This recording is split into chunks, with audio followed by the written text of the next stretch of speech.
बच्चों, आज मैं आपके लिए एक बहुत ही प्यारी कहानी लेके आया हूँ और हमारी कहानी का नाम है सिंहासन बत्तीसी। आखिर ये सिंहासन कहाँ से आया, किसका ये सिंहासन है और कौन है 32 पुतलियाँ, आज की इस कहानी में हम जानेंगे। तो चलिए अपनी कहानी को शुरू करते हैं। बहुत ध्यान से सुने, कहाँ से आया सिंहासन और कौन थी 32 पुतलियाँ। ये हमारी कहानी का नाम है। प्राचीन समय की बात है। उज्जैन में राजा भोज राज्य करते थे। वह बड़े दानी और धर्मात्मा थे। उनके बारे में प्रसिद्ध था कि वह ऐसा न्याय करते कि दूध और पानी अलग अलग हो जाए। नगरी में एक किसान का एक खेत था जिसमें उसने कई साग सब्जी लगा रखी थी। एक बार की बात है कि खेत में बहुत अच्छी फसल हुई। पूरी जमीन पर तो खूब तरकारियां आई, लेकिन खेत के बीचों बीच थोड़ी सी जमीन खाली रह गई। हालांकि किसान ने उस जमीन पर भी बीज डाले थे, लेकिन वहां कुछ नहीं उगा।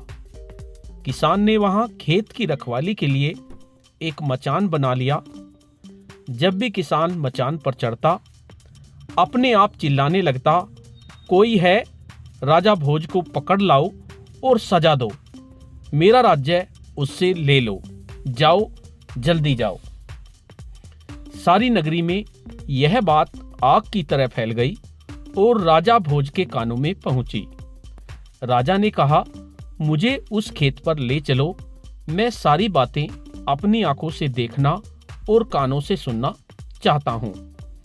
राजा भोज जब उस जगह पहुंचे तो उन्होंने भी वही देखा कि किसान मचान पर खड़ा है और कह रहा है, राजा भोज को तुरंत पकड़ लाओ और मेरा राज्य उससे ले लो। यह सुनकर राजा चिंतित हो गए। चुपचाप महल में लौटा आए। उन्हें रात भर नींद नहीं आई। सवेरा होते ही उन्होंने राज्य के ज्योतिषों और जानकार पंडितों को इकट्ठा किया। उन्होंने अपनी गोपनीय विद्या से पता लगाया कि उस मचान के नीचे कुछ छिपा है। राजा ने उसी समय आज्ञा दी कि उस जगह को खुदवाया जाए। खोदते खोदते जब काफी मिट्टी निकल गई तो अचानक एक सिंहासन प्रकट हुआ। सिंहासन के चारों ओर 8-8 पुतलियां यानी कुल 32 पुतलियां खड़ी थी। सबके अचरज का ठिकाना न रहा।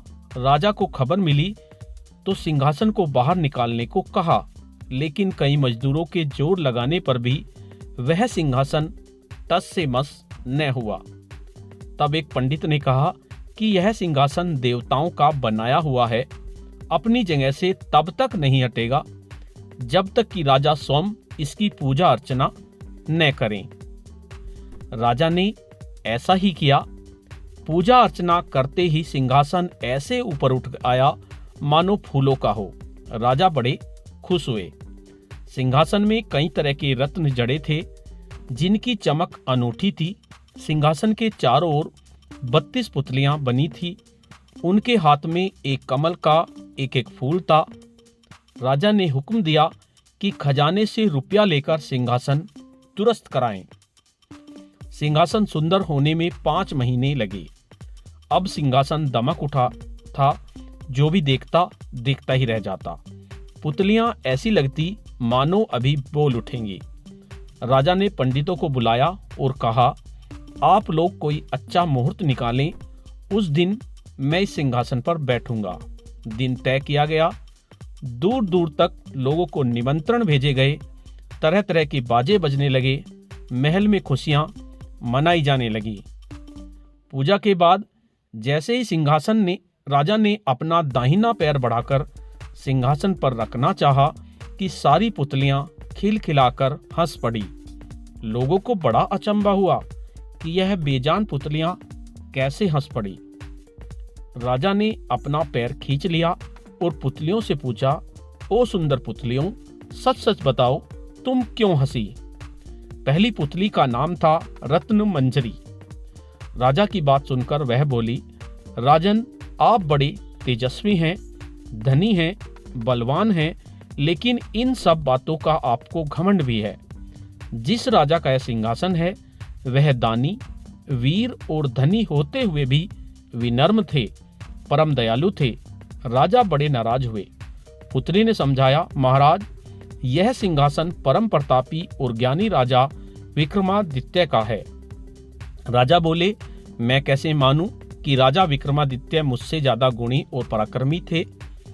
पुतली ने कहा, ठीक है, मैं तुम्हें राजा विक्रमादित्य की एक कहानी सुनाती हूँ। सिंहासन बत्तीसी की पहली पुतली रत्नमंजरी ने सुनाई एक कहानी। तो उसके बाद 32 पुतलियों ने एक एक करके कहानी सुनाई। नेक्स्ट वीडियो में हम पहली कहानी सुनेंगे। इसके साथ साथ मैं आपको 32 पुतलियों के नाम भी बता देता हूँ। पहली पुतली का नाम था रत्नमंजरी, दूसरी पुतली का नाम था चित्रलेखा, तीसरी थी चंद्रकला, चौथी थी कामकंदला, पांचवी थी लीलावती, छठी पुतली थी रवि भामा, सातवीं पुतली कौमुदी, आठवीं पुष्पवती, नौवीं पुतली थी मधुमालती, 10वीं प्रभावती, 11वीं पुतली त्रिलोचना, 12वीं पद्मावती, 13वीं पुतली का नाम था कीर्तिमती, 14वीं पुतली का नाम था सुनैना, 15वीं पुतली थी सुंदरवती, 16 पुतली का नाम था सत्यवती, 17वीं पुतली का नाम था विद्यावती, 18वीं तारावती, 19 रूपरेखा, 20वीं पुतली का नाम था ज्ञानवती, 21वीं पुतली चंद्रज्योति, 22वीं अनुरोधवती, 23वीं धर्मवती, 24वीं कर्णावती, 25वीं त्रिनेत्री, 26वीं मृगनयनी, 27वीं मलयवती, 28वीं पुतली का नाम था वैदेही, 29वीं पुतली का नाम था मानवती, 30वीं जयलक्ष्मी, 31वीं कौशल्या और 32वीं पुतली का नाम था रानी रूपवती। इस तरह से राजा भोज को सभी पुतलियां एक एक कहानी सुनाती हैं। नेक्स्ट वीडियो में हम पहली पुतली द्वारा सुनाई गई कहानी को सुनेंगे। तो बच्चों, आपको ये कहानी कैसी लगी?